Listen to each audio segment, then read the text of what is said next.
Shalom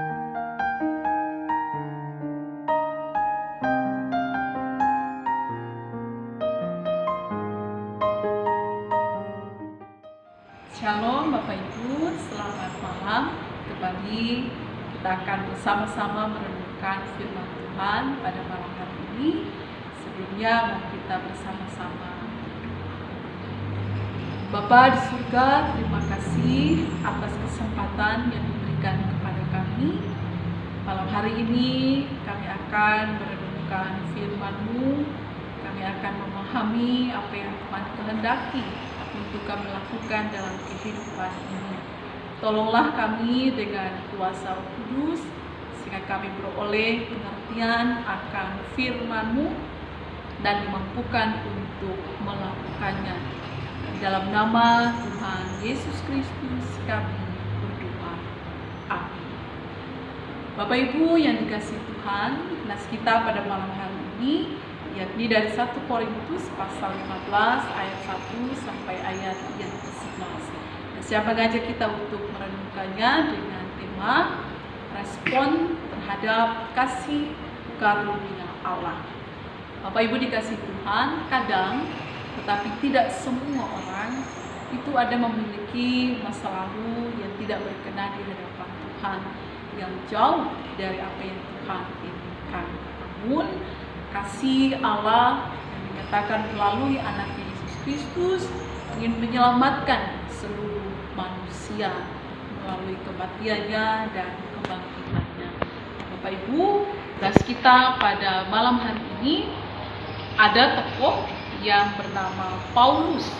Nah, Paulus ini dikatakan dalam nas kita yang menganiaya jemaat, menghambat pertumbuhan orang-orang yang mengikuti Yesus. Tentu saja kehidupan seperti itu bukanlah kehidupan yang Tuhan kehendaki, melainkan kehidupan yang tidak berkenan kepada Tuhan. Nah, Bapak Ibu, Paulus ini kemudian bertobat, ia percaya, ia mengikuti Yesus, bahkan ia menjadi saksi Kristus itu sendiri. Dan dalam nas ini, bagaimana ketika Paulus telah menjadi saksi Kristus, yang mengingatkan kepada jemaat di Korintus supaya mereka berpegang pada kebenaran Injil, kebenaran di mana Yesus mati karena dosa-dosa manusia, Yesus dikubur, kemudian Yesus bangkit, dan Yesus menampakkan diri kepada para murid, para rasul, dan dikatakan juga kepada Paulus yang menampakkan diri untuk membuktikan kebangkitannya. Nah, Paulus ini kemudian merespon kasih karunia Allah tersebut ketika ia tidak lagi berada dalam jalan yang tidak Tuhan kehendaki. Ia bertobat, ia mengikut Kristus dan menjadi saksi, maka ia merespon kasih Allah itu dengan apa yang diuraikan dalam nas ini. Ia bekerja giat, bahkan lebih giat dari yang lain. Pada ayat terakhir dikatakan mengajar dan membuat banyak orang percaya. Nah, Bapak Ibu, kalau kita mengingat kehidupan dari Paulus ini, masa lalunya yang tidak berkenan kepada Tuhan itu bisa menjadi penghalang, bisa membuat dia menjadi rendah diri. Bahkan ia mengatakan ia adalah orang yang paling hina, bahkan tidak layak disebut rasul. Tapi itu tidak menjadi halangan bagi Paulus untuk hidup menjadi lebih baik. Ia merespon kasih karunia Allah itu, menghargai kehidupan yang diberikan, kesempatan yang diberikan kepadanya dengan menjadi saksi Kristus, mendatangkan kemuliaan bagi Kristus, dan menjadi berkat bagi sesama supaya orang percaya kepada Yesus.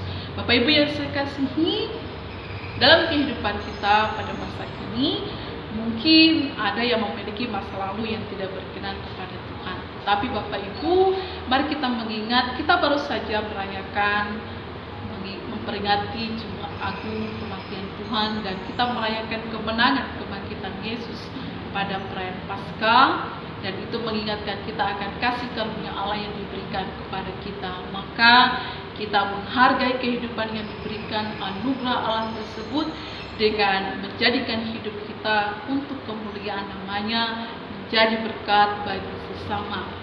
Bapak Ibu, masa lalu kita hendaknya tidak menjadi halangan bagi kita untuk hidup pada masa kini dan pada masa mendatang jauh lebih baik lagi.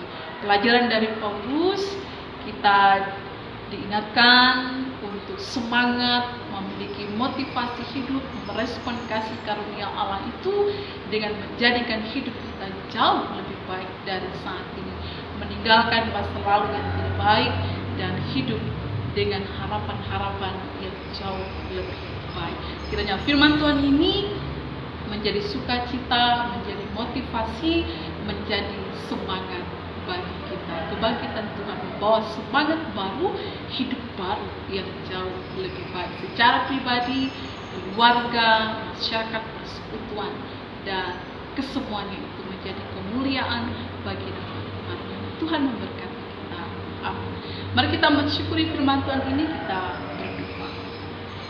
Bapa di surga, terima kasih atas firman-Mu yang boleh kami dengar, boleh kami renungkan pada malam hari ini. Mengingatkan kami untuk merespon kasih karunia Allah, keselamatan yang telah diberikan bagi kami melalui kematian Putra Tunggal-Mu, bahkan kebangkitannya yang boleh kami rayakan membawa kemenangan, sehingga kehidupan kami dari hari ke hari semakin jauh lebih baik, meninggalkan hal-hal yang tidak Tuhan kehendaki, dan kami melangkah ke depan untuk kehidupan yang penuh dengan berkat-berkat Tuhan di hadapan kami.